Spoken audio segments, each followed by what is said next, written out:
नमस्कार दोस्तों, आपके अपने YouTube चैनल अरवी क्लासेस पर आप सबका हार्दिक स्वागत है। आशा करते हैं सब कुशल मंगल होंगे और अपनी तैयारी अच्छे से कर रहे होंगे। जैसा कि आप सबको पता, अपन राजस्थान ज्योग्राफी में राजस्थान का अफवाह तंत्र पढ़ रहे थे। राजस्थान के अफवाह तंत्र में अपन ने बंगाल की खाड़ी और अरब सागरीय अफवाह तंत्र पूरा कर लिया था। आज जो अपन पढ़ेंगे राजस्थान की जो अफवाह तंत्र है, उसका आंतरिक अफवाह तंत्र, ऐसी नदियां जो अपना जल किसी महासागर में नहीं गिराकर एक क्षेत्र विशेष में बहने के बाद भूमिगत हो जाती है, भूमि में विलीन हो जाती है, ऐसी नदियों की जो राजस्थान की नदियां हैं, जो राजस्थान का सबसे बड़ा अफवाह तंत्रीय क्षेत्र है, लगभग 60% जिसका योगदान, उसके ऊपर आज अपन विस्तार से चर्चा करेंगे। उससे पहले जो अपन ने पिछली क्लास में देखा था, माही नदी बेसिन और कुछ दक्षिणी राजस्थानी नदियां जो अरब सागर में गिरती है, उनको एक बार स्पीडली रिवाइज कर लेते हैं। आई होप आप भी साथ के साथ तैयारी कर रहे होंगे। माही नदी, इस नदी का उद्गम अपन ने देखा था कि मेहद झील, अमरोरू की पहाड़ियां मेहद झील मध्य प्रदेश से होती है और राजस्थान के खांडूग्राम से प्रवेश करती है। खांडूग्राम कहाँ पे है? बांसवाड़ा में। यहाँ से प्रवेश करने के बाद राजस्थान के 3 जिले बांसवाड़ा, प्रतापगढ़ और डूंगरपुर में प्रवाहित होती हुई कहाँ गिरती है? खंबात की खाड़ी में। ये अपन ने पिछली क्लास में देखा था। फिर इस नदी पे अपन ने देखा था कि जो प्रमुख सहायक नदियां हैं, उनमें देखा था कि अराव, जाखम, सोम और मोरेन। उसके बाद में ये इसके दाईं ओर से आके मिलने वाली नदियां थी। बाईं ओर से आने वाली जो 2 प्रमुख नदियां थी, उनमें थी चाप और अन्नास। इन सब पर अपन ने पिछली क्लास में चर्चा की थी। इसके बाद अपन ने देखा था कि एक त्रिवेणी संगम भी बनाती है। त्रिवेणी संगम में अपन ने देखा था कि सोम, माही और जाखम कहाँ पे है? ये तो वेणेश्वर में। और वेणेश्वर कहाँ पड़ता है? डूंगरपुर में। यहाँ पे संत माओ जी द्वारा स्थापित वेणेश्वर धाम है, जहाँ पे माघ पूर्णिमा को मेला लगता है, जिसे आदिवासियों का कुंभ भी कहा जाता है। उसके बाद में इसका जो सेक्टर था प्रतापगढ़ में, इसको किस नाम से जाना गया था? कांठल की गंगा, अर्थात प्रतापगढ़ के मैदान को क्या बोला गया है? कांठल। और प्रतापगढ़ और बांसवाड़ा, मुख्यतः बांसवाड़ा और जो प्रतापगढ़ का सेक्टर था, उसमें 56 नदी नालों का समूह है, उसके लिए उसको क्या बोलते हैं? 56 का मैदान। फिर मैंने बताया था कि 56 की पहाड़ियां अपन ने कहाँ पड़ी थी? मोकलसर से सेवाणा के मध्य बालोतरा में। उसके बाद में इस पे जो प्रमुख बांध है, उसमें देखा था अपन ने माही बजाज सागर, और कागदी पिकअप, और उसके बाद में कडाना बैक वाटर। फिर अपन ने देखा था कि जो माही बजाज सागर है, राजस्थान का सबसे लंबा बांध है।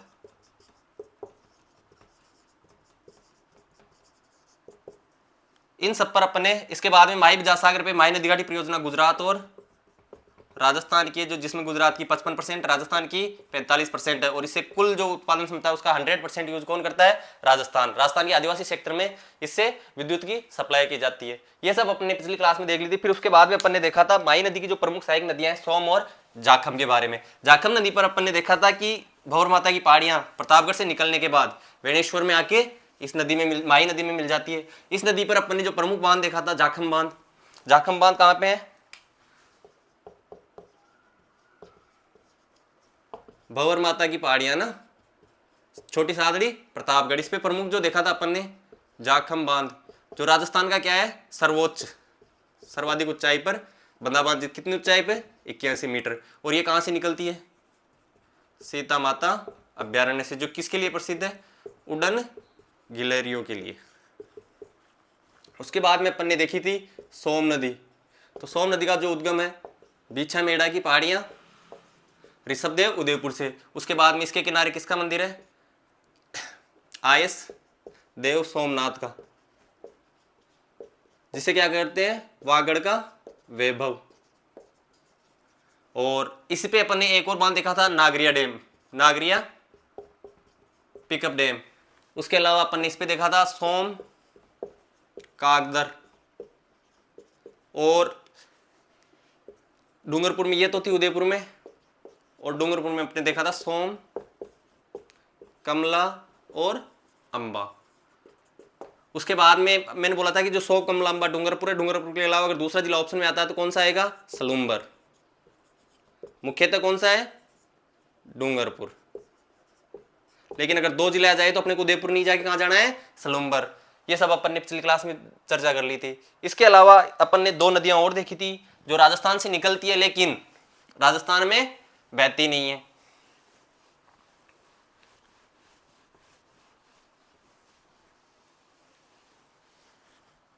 एक थी पश्चिमी बनास, जिसका उद्गम कहां से होता है? नया सानवरा, सानवरा सिरोही, और इस पे आबू राजस्थान का, और गुजरात का कौन सा? डीसानगर, इसके तट पे स्थित है। और इसकी जो प्रमुख सहायक नदियां थी, सूकली नहीं करना है, सूकड़ी नहीं करना है, सूकली, सीपू, सूकली और सीपू, इसकी क्या थी प्रमुख सहायक नदियां।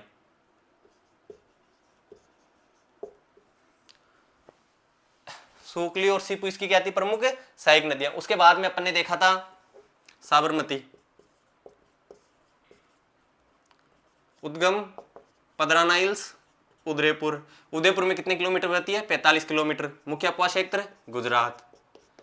गुजरात में इस नदी पे गुजरात के जो बड़े शहर है जैसे साबरमती, उसके बाद में अपने अहमदाबाद,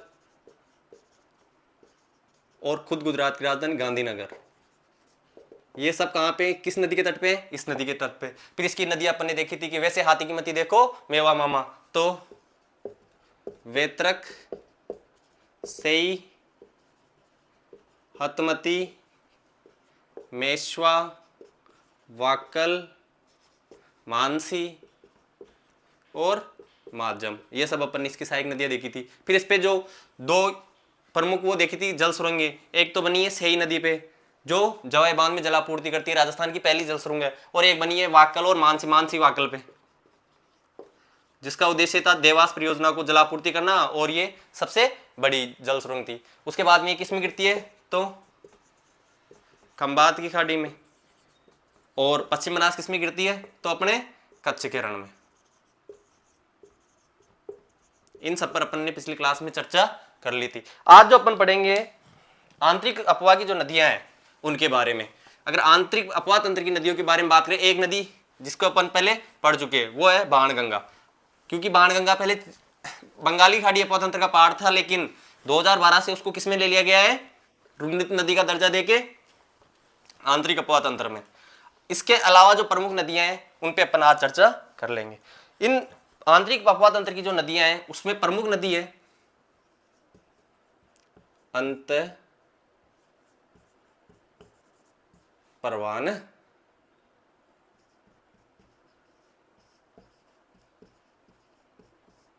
ऐसी नदियां जो आंतरिक प्रवाह का मतलब निर्माण किसी सागर में अपना जल नहीं डालती, वो क्या कहलाती है? अंत प्रवाह की नदियां। इसके अंदर राजस्थान की जो प्रमुख नदियां उनमें अगर अपन देखें तो घग्गर, दूसरी देखें तो प्रमुख नदी है कांतली, तीसरी देखें तो अपने साबी, चौथी देखें तो रूपारेल, पांचवी देखें तो कांकनी, छठी देखें तो जो सामर में आती है वो नदियां हैं फिर जैसे रूपनगढ़ जो किशनगढ़ से निकलती है, सातवीं में अपन अगर देखें तो मेथा जो मनोरपुरा की पहाड़ियों से निकलती है, मेथा या मेंढा भी लिखा होता है कई जगह। उसके बाद आठवीं अगर अपन देखें तो खारी जो नागौर से निकलती है, और लास्ट में जो नवीं नदी आती है वो आती है खंडेल। उसके अलावा एक नावा से निकलती है तुरतमती। ये जो प्रमुख नदियां हैं इन पर अपन विस्तार से चर्चा करेंगे। अगर 1 बाय 1 देखें, आप इसमें स्टार लगा के लिख लेना।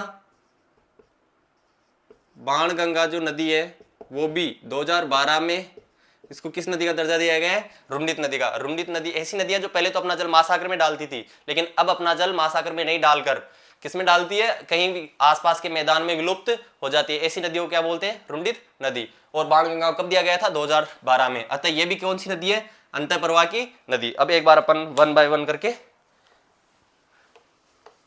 सारी नदियों को देख लेते हैं, और आज इसके बाद में अपना जो अपवाह तंत्र है वो पूरा हो जाएगा। उसके बाद अपन स्टार्ट करेंगे राजस्थान की प्रमुख झीलें। पहली जो नदी अपन देखते हैं, सबसे महत्वपूर्ण नदी है घग्गर। देखो, घग्गर नदी जो है राजस्थान की एकमात्र नदी है जिसका उद्गम हिमाचल से होता है, हिमालय पर्वत से होता है, अर्थात शिवालिक या कालका की पहाड़ियां हैं, वहां से इसका उद्गम होता है।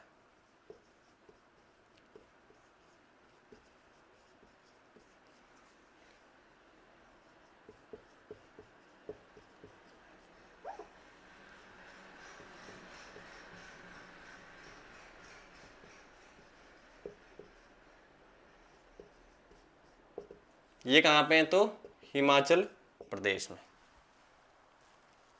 देखो, घग्गर नदी शिवालिक में कालका की पहाड़ियां हिमाचल प्रदेश में से इसका उद्गम होता है। इसकी अगर विशेषता देखें तो ये भारत की सबसे लंबी अंतःप्रवाह की नदी है।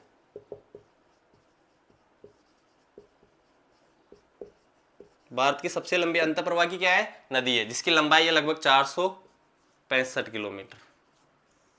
कितनी है, 465 किलोमीटर। इसका अगर राजस्थान में देखें तो राजस्थान में जो प्रवेश होता है वो होता है तलवाड़ा। और तलवाड़ा कहां पे है, हनुमानगढ़ में।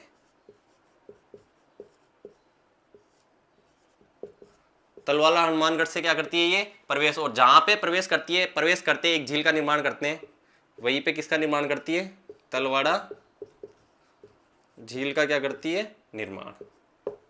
ठीक है, हनुमानगढ़ की टिब्बी तहसील में है। इसका अगर अपवाह क्षेत्र देखें राजस्थान में तो हनुमानगढ़ के बाद श्री गंगानगर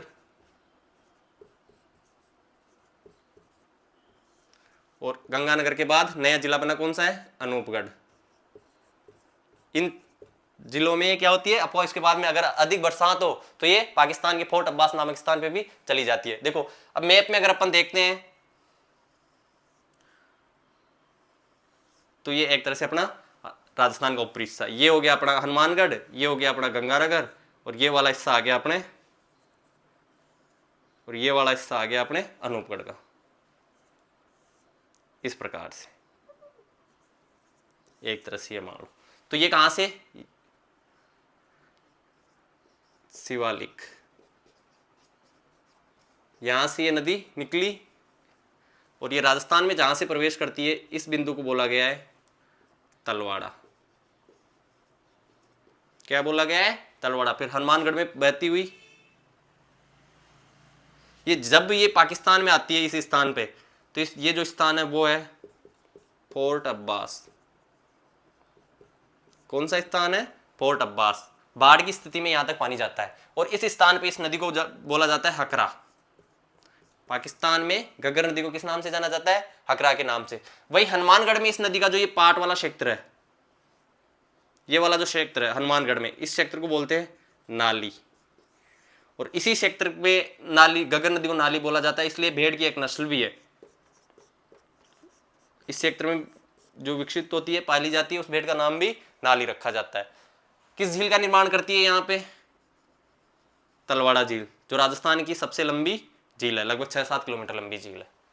उसके बाद में ये जो नदी है, इस नदी के तट पर प्राचीन सभ्यता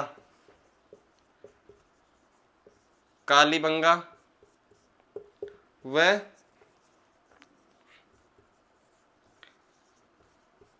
पीलीबंगा सभ्यताएं, वो भी इसी नदी के तट पे थी।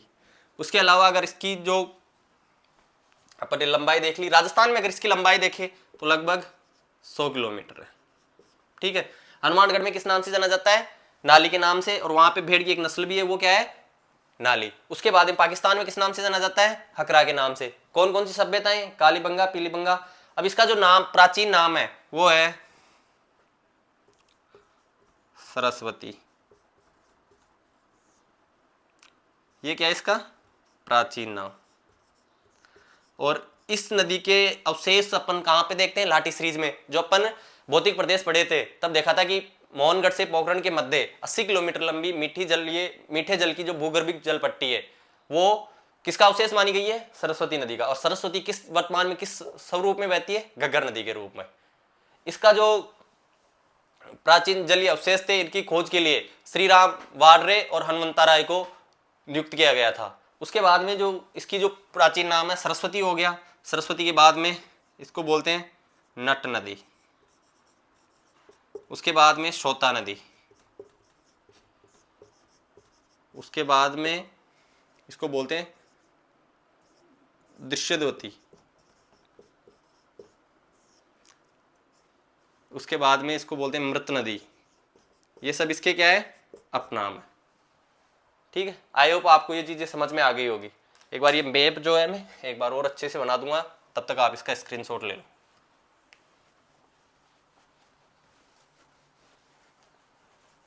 पूरा मैप पूरे बोर्ड पे बना देंगे एक बार।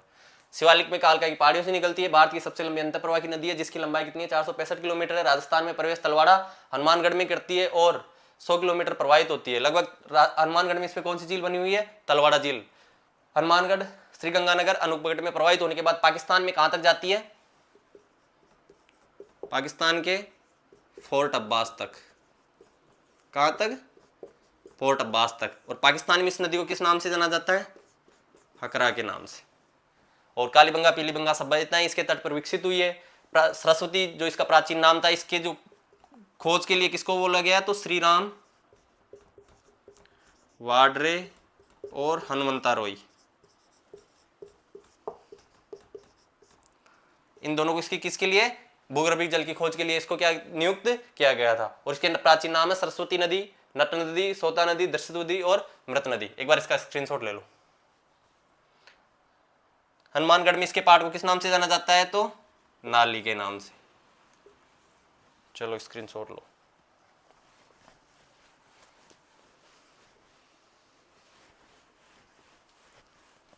अब जो अपन इसका एक बार मैप में देख लेते हैं।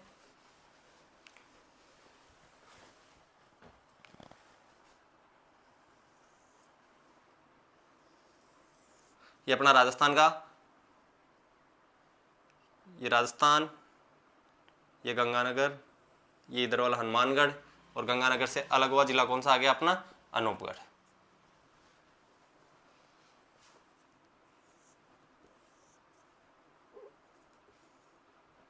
इस प्रकार से शिवालिक की पहाड़ियों से ये जो पॉइंट है ये कौन सा है, तो तलवाड़ा। और यहीं पे आगे आके किस झील का निर्माण करती है, जो राजस्थान की सबसे लंबी झील है, तलवाड़ा झील। ध्यान रखना तिलवाड़ा बांसवाड़ा में भी है, तिलवाड़ा बाड़मेर में भी है, लेकिन तलवाड़ा कहां पे है, अपने हनुमानगढ़ में। और ये क्या है, तलवाड़ा झील। हनुमानगढ़ में इस नदी का जो पार्ट है, ये जो पार्ट, ये हनुमानगढ़ी का जो क्षेत्र है, इसको किस नाम से जाना जाता है, तो नाली। ठीक है, पाकिस्तान के किस पॉइंट तक जाती है, तो फोर्ट अब्बास। और यहां पर किस स्थान, किस नाम से जानते हैं इसको, हकरा के नाम से। इसके तट पे कौन कौन सी सभ्यताएं, तो कालीबंगा और पीलीबंगा। और इसके अपन घग्गर के मैदान पढ़े थे कि यहाँ पे काठी या बग्गी करके उपजाऊ मृदा भी पाई जाती है। एक बार इसका स्क्रीनशॉट ले लो।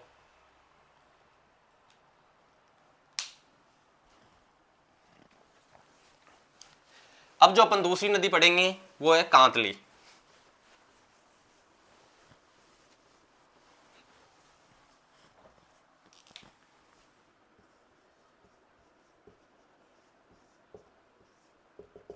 अपन जब शेखावटी प्रदेश पढ़े थे तो उसी सेक्टर में तोरावाटी प्रदेश के नाम से जाना पड़ा था। तो तोरावाटी प्रदेश की प्रमुख नदी कौन सी थी, कांतली। कांतली नदी अंतःप्रवाह की नदी है। उद्गम होता है इसका खंडेला की पहाड़ियां,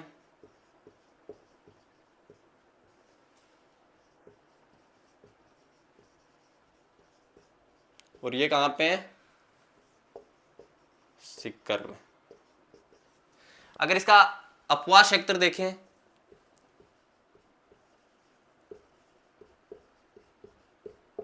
तो ये सीकर, सीकर से नया जिला कौन सा बना, नीम का थाना और झुंझुनू।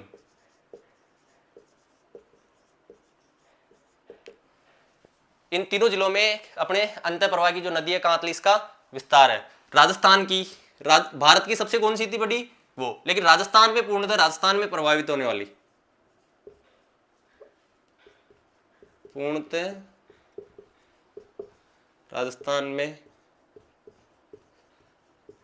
प्रवाहित होने वाली अंतर प्रवाह की सबसे लंबी नदी कौन सी है,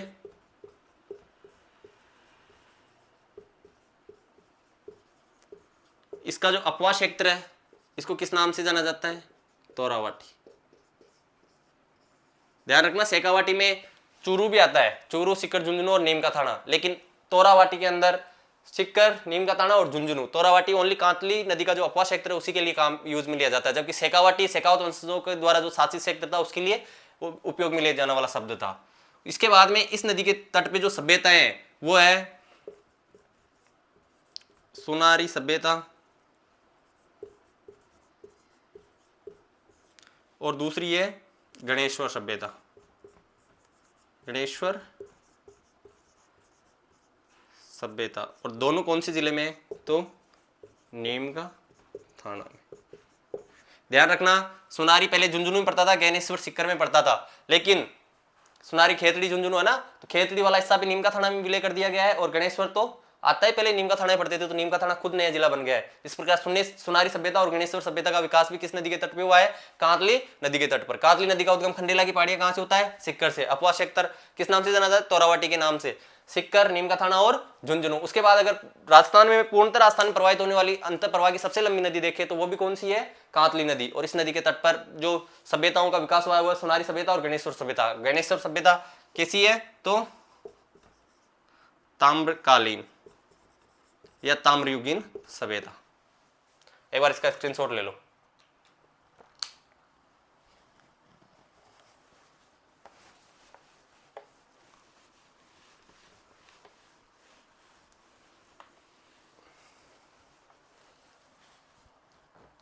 अब मुख्य नदी आती है साबी।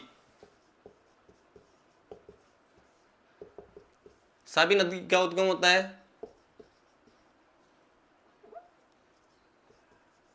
सेवर की पहाड़ी, और ये कहां है, जयपुर। और जयपुर कौन सा वाला, ग्रामीण, जयपुर ग्रामीण। इसका जो अपवाद क्षेत्र है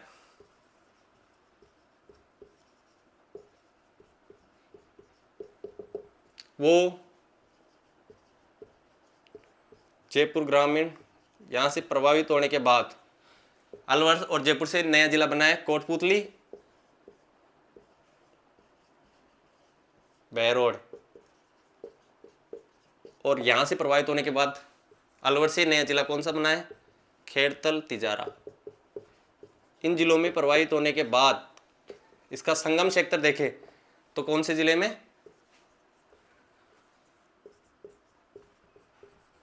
तो गुरुग्राम। गुड़गांव को अपन गुरुग्राम नया नाम हो गया ना इसका, तो गुरुग्राम का मैदान, और ये कहां पे है, हरियाणा। यहां जाके क्या हो जाती है, विलुप्त। एक नदी है साबी, सेवर की पहाड़ियां, जयपुर से निकलती है, जयपुर ग्रामीण, जयपुर सिटी नहीं, जयपुर ग्रामीण से निकलती है। उसके बाद अपवाद क्षेत्र जयपुर ग्रामीण, कोतपुतली, बहरोड और खेड़तल, तिजारा, इनमें प्रवाहित होने के बाद संगम होता है गुरुग्राम के मैदान में, अर्थात गुरुग्राम का मैदान जो हरियाणा में है वहां पे जाके विलुप्त हो जाती है। इस नदी के किनारे एक सभ्यता का विकास हुआ है, वो सभ्यता है जोधपुरा सभ्यता, जहां से हाथी दांत के प्राचीनतम अवशेष मिले हैं।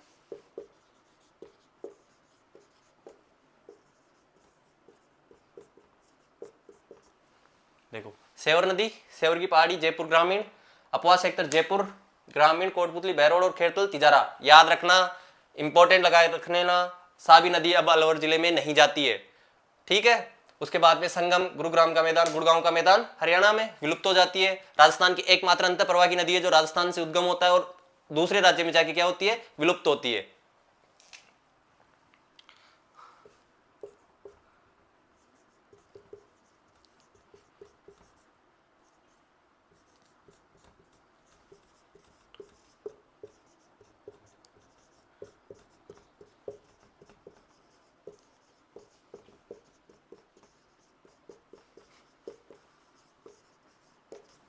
राजस्थान की एकमात्र नदी दूसरे राज्य में जाकर क्या होती है, विलुप्त होती है। कौन सी जगह जाके विलुप्त होती है, तो गुड़गांव का मैदान। ये कहां पे, हरियाणा में। और सभ्यता, जोधपुरा सभ्यता, जहां से आती जहां के प्राचीनतम अवशेष मिले। एक बार इसका स्क्रीनशॉट ले लो।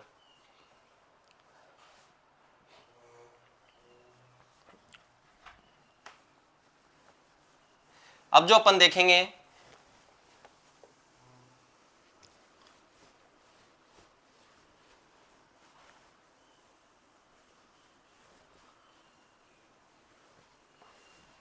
वो है रूपा रेल।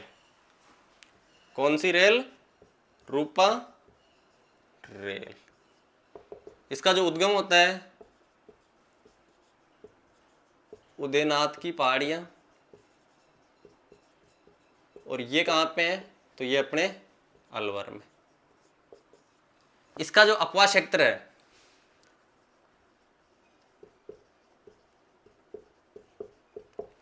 उदयनाथ की पहाड़ी अलवर में। यहां से निकलने के बाद अलवर, पहले तो अलवर और भरतपुर पड़ते थे, लेकिन भरतपुर से जो नया जिला बना है वो है डीग, और उसके बाद में भरतपुर। इस नदी पर भरतपुर में कौन सा बांध बना गया है, सीकरी बांध। और ये कहां पे है, तो भरतपुर में। क्वेश्चन आ सकता है सीकरी बांध कहां पे है, भरतपुर में। उसके बाद में यहां से जो इंपॉर्टेंट फैक्ट निकल के आता है वो है कि जो सीकरी बांध है, इस सीकरी बांध से जलापूर्ति की जाती है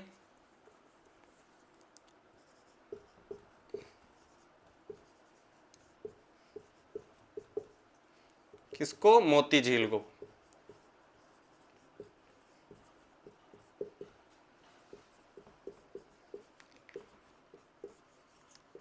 क्या की जाती है, जलापूर्ति।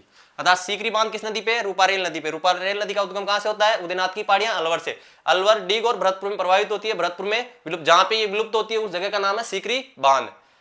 और इस बांध से इस नदी में जो बांध बनाया गया है सीकरी बांध भरतपुर में, और इस बांध से किसको जलापूर्ति होती है, अपनी मोती झील को। मोती झील से क्या की जाती है, ये जो झील है, सिंचाई व पेयजल दोनों सुविधाएं इससे उपलब्ध करवाई जाती है, इसलिए इसको बोलते हैं भरतपुर की जीवन रेखा। क्या बोलते हैं, जीवन रेखा। और जो मोती झील है, मोती झील है, इससे क्या है, जो एक चैनल निकाला गया है सुजान गंगा,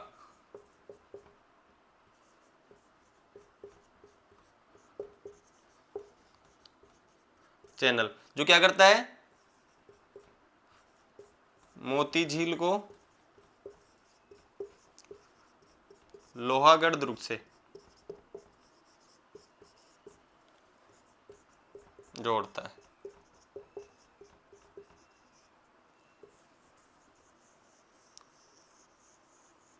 ठीक है, देखो रूपारेल नदी है, इसका उद्गम कहां से होता है, उदयनाथ की पहाड़ियां अलवर से। अपवा सेक्टर अलवर, नया जिला बना डीग और भरतपुर। सीकरी बांध कहां पे बना है, भरतपुर में।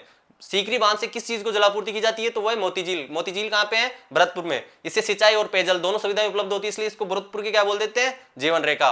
और जो मोती झील है, एक लिंक चैनल बनाया गया है सुजान गंगा चैनल, जो मोती झील और लोहागढ़ दुर्ग को कनेक्ट करता है। इस सुजान गंगा चैनल के माध्यम से लोहागढ़ दुर्ग में क्या, जो खाई है उसमें क्या डाला जाता है, पानी। एक बार इसका आप स्क्रीनशॉट ले लो। अब जो अपन पढ़ेंगे वो है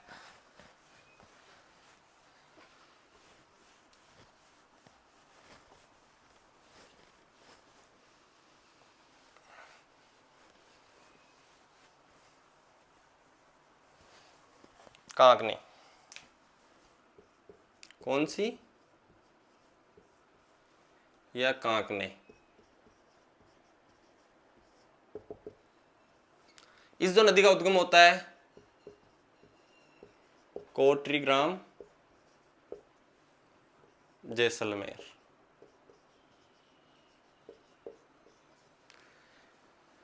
इस नदी की जो सबसे बड़ी विशेषता ये है, राजस्थान की सबसे छोटी नदी। राजस्थान की सबसे छोटी नदी कौन सी हो गई? कांकनी या कांकने। इस झील, ये झील जहां जाके समाप्त होती है वहां पे संगम होता है इसका भुज झील में। भुज झील। भुज झील एक है मीठे पानी की झील। कहाँ पे है? तो जैसलमेर में। अब सबसे छोटी नदी है, जैसलमेर राजस्थान का सबसे बड़ा जिला है। अगर एक जिले को क्रॉस करके जा रही है तो फिर तो छोटी हो ही नहीं सकती ना, इसलिए सबसे छोटी झील है, ओनली जैसलमेर में प्रवाहित होती है। कोटरी गांव की, गोटरी गांव से इसका उद्गम होता है। ये क्या है अपना,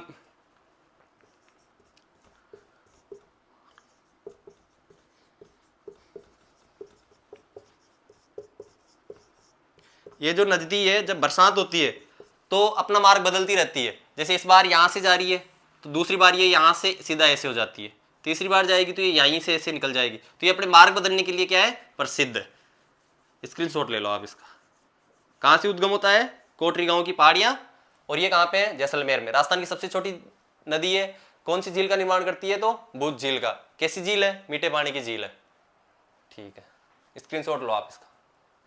अब जो अपने पास नदियां आती है, अंतर प्रवाह की नदियां, अपने जयपुर में, जयपुर ग्रामीण में एक झील पड़ती है सांबर, फुलेरा के पास। आयताकार झील है। ये क्या है? सांबर झील। और ये अंतर अपवातन जो वो है वो उसका एक केंद्र है, अर्थात इसमें अनेक नदियां आके मिलती है। जो अपने एग्जाम की दृष्टि से इंपॉर्टेंट है उनको अपन तीन चार नदियां हैं उनको अपन देख लेते हैं। कहाँ पे सांबर झील? तो जयपुर ग्रामीण। ठीक है, इसकी अगर अपन बात करते हैं तो इसमें जो नदी आती है मेंथा नदी, एक नदी आती है। मनोहरपुरा की पहाड़ियां पढ़ी थी अपन ने जयपुर ग्रामीण में, वहां से नदी, ये कौन सी है? मनोहरपुरा की पहाड़ियों से एक नदी निकलती है, इसका नाम है मेंथा। कौन सा है? मेंथा या मेंढा। ठीक है, ये जो नदी है जयपुर ग्रामीण, उसके बाद में डीडवाना और कुचामन, फिर वापस जयपुर ग्रामीण में प्रवाहित होती हुई, तो ये यहां से जयपुर ग्रामीण, कुचामन, डीडवाना और फिर वापस किसमें? जयपुर रूरल में। इस नदी पे डीडवाना के पास, पहले तो इस नदी की अगर अपन विशेषता देखते हैं तो पहली विशेषता है सांबर में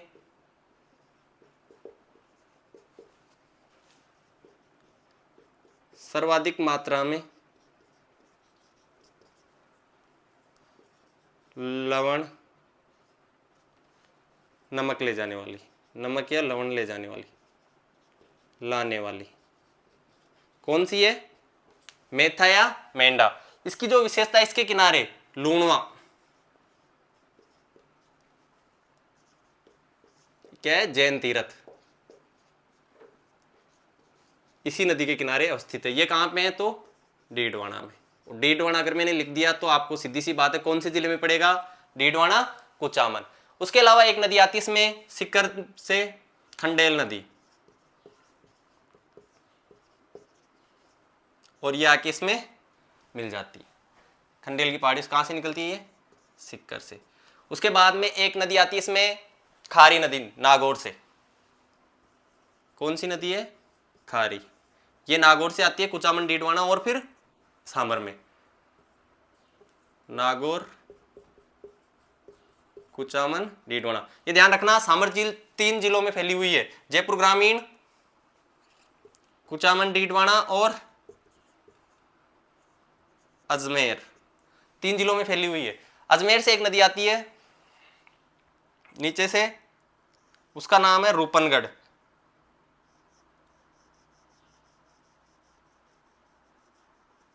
इसका उद्गम होता है किशनगढ़ की पहाड़ियों से। कहां से? किशनगढ़ की पहाड़ियों से एक नदी का उद्गम होता है, उसका नाम है रूपनगढ़। और रूपनगढ़ नदी के किनारे जो निम्बार्क संप्रदाय है, इस नदी के किनारे क्या है? निम्बार्क संप्रदाय की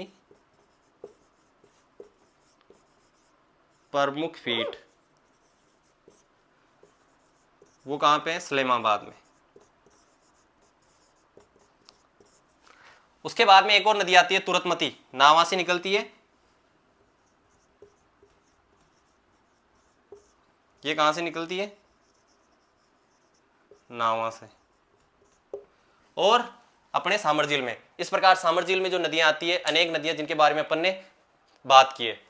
खंडेल की पहाड़ियों से खंडेल नदी और सिक्कर और जयपुर ग्रामीण प्रभावित होती हुई सामर झील में गिरती है। उसके बाद मनोहरपुरा की पहाड़ियों से मेंथा नदी जो जयपुर, कुचामन, डीडवाना, जयपुर ग्रामीण में प्रवाहित होने के बाद सामर झील में गिरती है। सर्वाधिक नमक लाने वाली नदी है और इस नदी के किनारे लूणवा जो जैन तीर्थ है डीडवाना में, इसी नदी के किनारे स्थित है।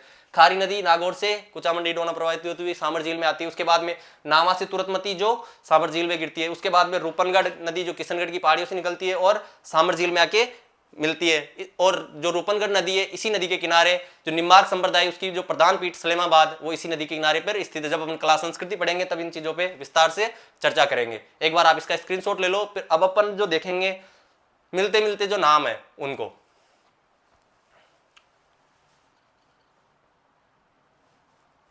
आज की क्लास में अपन ने जो अब तक देखा है वो सारी नदियां, अंत प्रवाह की नदियां समाप्त हो चुकी है। अब जो अपना अपवाह तंत्र है वो कंप्लीट हो चुका है। अब अपन देखेंगे कि इसकी जो नदियां हैं, इनके जो कुल रिपोर्ट्स आती है एक दो, कौन सी नदी सतही जल वाली नदी, कौन सा नदी बेसिन सर्वाधिक, लेकिन वो देखने से पहले अपन देखेंगे जो प्रमुख नदियां हैं जो कंफ्यूज करती है।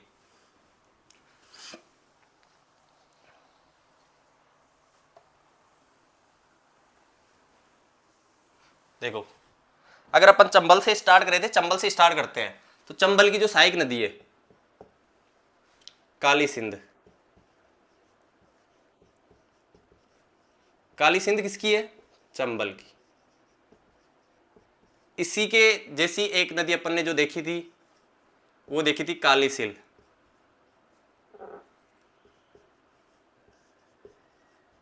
कौन सी देखी थी? काली सिल। और इसको अपन ने पढ़ा था मोरेल की सहायक नदी और किस पे? बनास पे। ठीक है। दूसरी जो अपन चंबल में देखते हैं वो है सीप। सीप किसकी है? चंबल की, जो रामेश्वरम में त्रिवेणी संगम बनाते हुए किस में मिलती है? बनास, चंबल और सीप। उसके बाद में अपन ने जो कल देखा था सीपू। सीपू किसकी है? पश्चिमी बनास की। ठीक है। उसके बाद में अगर अपन बनास नदी की बात करें तो बनास नदी की जो एक प्रमुख सहायक नदी है मोरेल। ये किसकी है? बनास की। लेकिन सेम डिट्टो नाम है और उस नदी का नाम है मोरेन। वो अपन ने किस नदी में पढ़ा है? माही नदी में। देखो, मोरेल बंगाली खाड़ी अपवाह तंत्र का भाग है, जबकि मोरेन किसका है? अपने अरब सागरीय अपवाह तंत्र का भाग है। उसके बाद में अगर अपन बात करें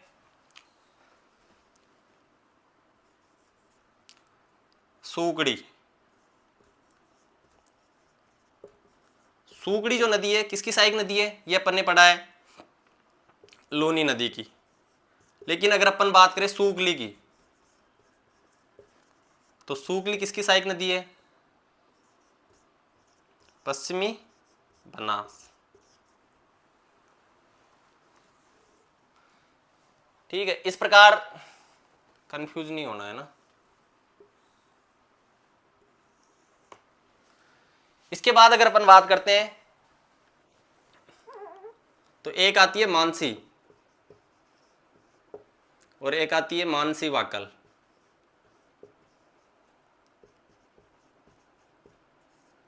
तो मानसी जो नदी है वो है बनास की, जो गलौद के पास आके बनास नदी में मिलती है। लेकिन मानसी वाकल जो नदी है वो है साबरमती की।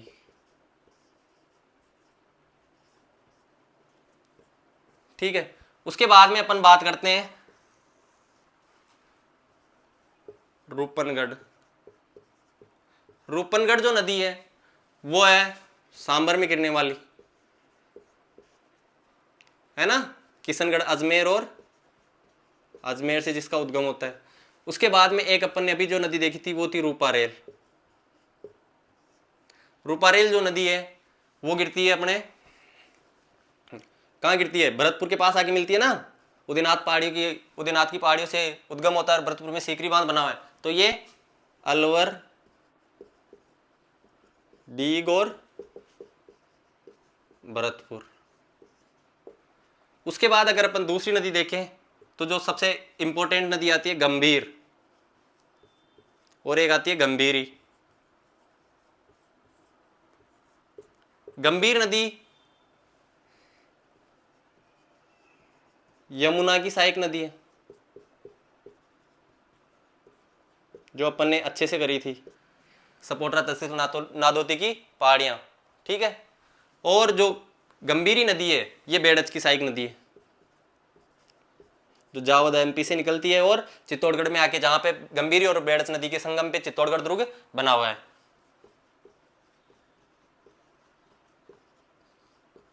उसके बाद में अब जो इंपॉर्टेंट बस्ती है वो है खारी। खारी देखो, एक बार इसका स्क्रीनशॉट ले लो।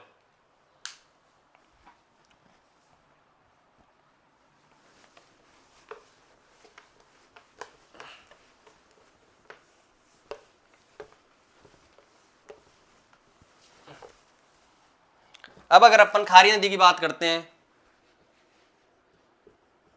खारी तो ये एक तो बनास की सहायक नदी है, जो बनास डाई खारी कहाँ मिलती है, त्रिवेणी संगम बनाती है, टोंक में आके मिलती है। ठीक है, एक अपन ने खारी पढ़ी थी जवाई नदी की सहायक नदी, जिसका उद्गम शेरपुर की पहाड़ियों से होता है। खारी नदी का उद्गम इसका कहाँ से होता है, विजराल की पहाड़ियाँ। ठीक है, खारी नदी इसका उद्गम शेरगढ़ की पहाड़ियाँ, शेरगढ़ या शेरपुर। और किसकी सहायक नदी है, जवाई नदी की सहायक नदी है। और एक अभी अपन ने खारी देखी है जिसका उद्गम नागौर से होता है और किस में आके गिरती है, सांबर में। तो क्वेश्चन की लैंग्वेज पे डिपेंड करता है कि आपसे पूछ क्या रहा है। खारी बंगाल की खाड़ी अपवा तंत्र का भी भाग है, खारी अरब सागर की अपवा तंत्र का भी भाग है, और खारी सांबर जो अंतः प्रवाह तंत्र उसका भी भाग है। आई होप जो ये कंफ्यूज वाली जो नदियां थी वो आपको अच्छे से समझ में आ गई होगी। एक बार इसका स्क्रीनशॉट ले लो।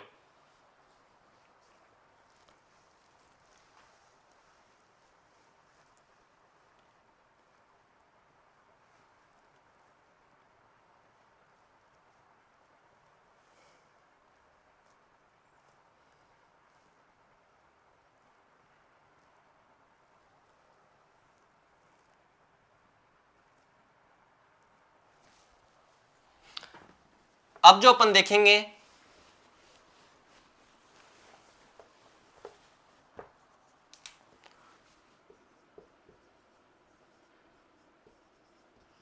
जल ग्रहण क्षेत्र के आधार पर अवरोही क्रम।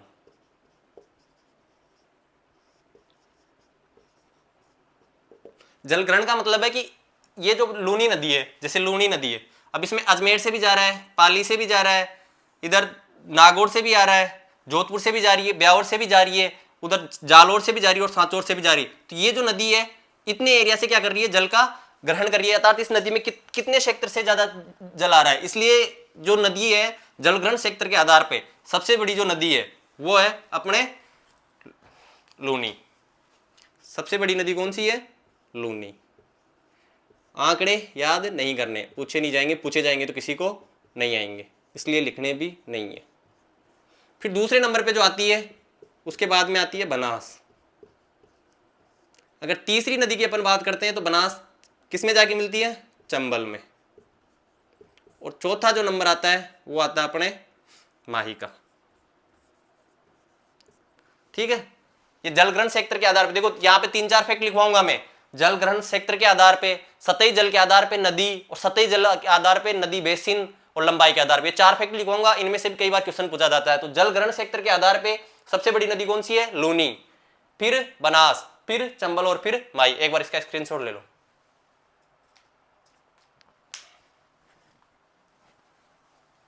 चलो, उसके बाद अगर अपन बात करते हैं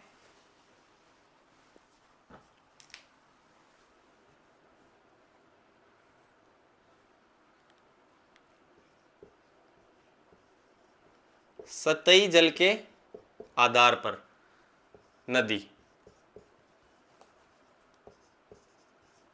नदी सतही जल के आधार पे अवरोही क्रम, ओनली नदी का है, नदी बेसिन का नहीं है, ये ध्यान रखना। जो कीवर्ड इसमें क्या है, इसको सही से लिख देता हूं।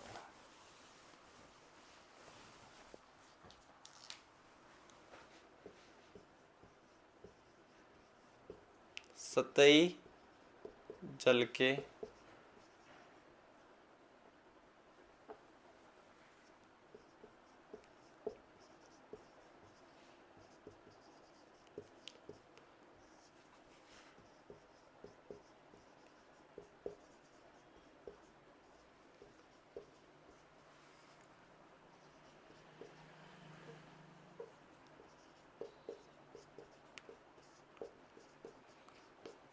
कौन सा क्रम? अवरोही क्रम, मतलब सबसे पहले सर्वाधिक, फिर उसके बाद में न्यूनतम। तो जो सतही जल के आधार पर अगर अपन नदी देखते हैं तो राजस्थान में सर्वाधिक सतही जल वाली नदी है माही। दूसरे नंबर पे जो नदी आती है वो है चंबल। तीसरे नंबर पे जो नदी आती है बनास। चौथे नंबर पे जो नदी आती है लूनी। नदियों का बाकी का भी क्रम है, लेकिन एग्जाम में इन 4 से अपना आंसर बैठ जाता है। स्क्रीनशॉट ले लो।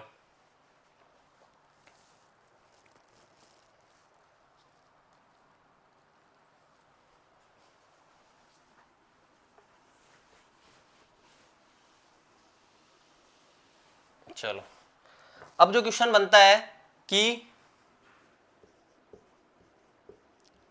सतही जल के उपलब्धता के आधार पर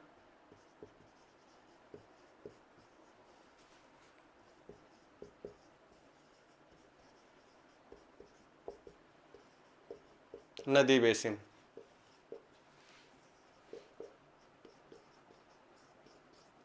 अवरोही क्रम।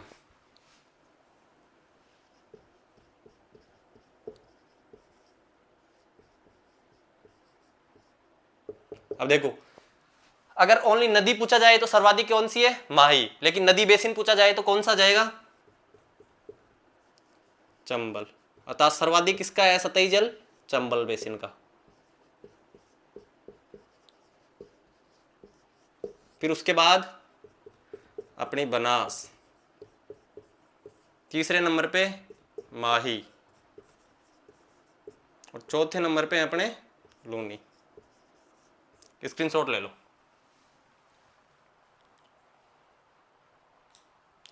उसके बाद में अगर अपन बात करते हैं तो लंबाई के आधार पे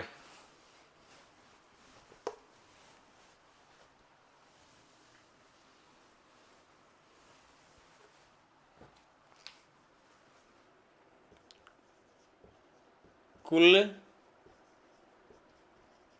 लंबाई के आधार पर अवरोही क्रम, नदियों की कुल लंबाई, जैसे चंबल नदी है, मध्य प्रदेश से निकलती है, राजस्थान में बहती है और फिर यूपी में जाती है, तो इसकी जो कुल लंबाई कितनी है अपने? 1051। और राजस्थान की सबसे लंबी नदी भी कौन सी है? चंबल। ठीक है, कितनी है लंबाई? 1051 किलोमीटर, अर्थात राजस्थान की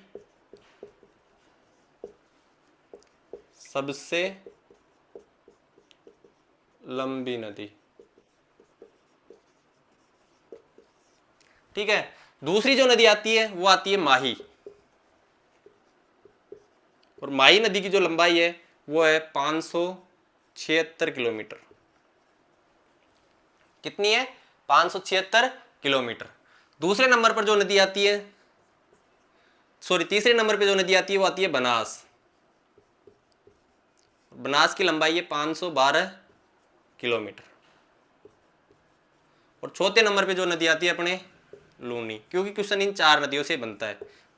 लूनी की लंबाई अपन ने कितनी लिखी थी? 495 किलोमीटर। उसके बाद में घग्गर की 465 आ गई। फिर तो नदी आती रहती है, लेकिन मुख्यतः इन 4 से क्वेश्चन बैठ जाता है, क्योंकि बड़ी नदियां हैं, बड़ी नदियों से ऐसे क्वेश्चन पूछे जाते हैं। उसके बाद में अगर इन्हीं नदियों के संदर्भ में क्वेश्चन बने कि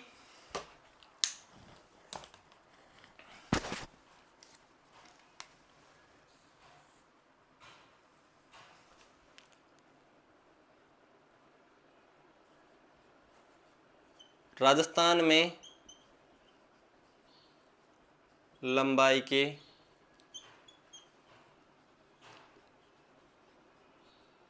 आधार पर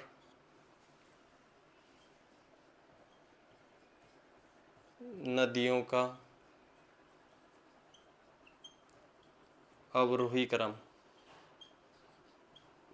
तो देखो, अपन ने जब पढ़ी थी तो चंबल का पढ़ा था, राजस्थान में कितनी है? 322 किलोमीटर।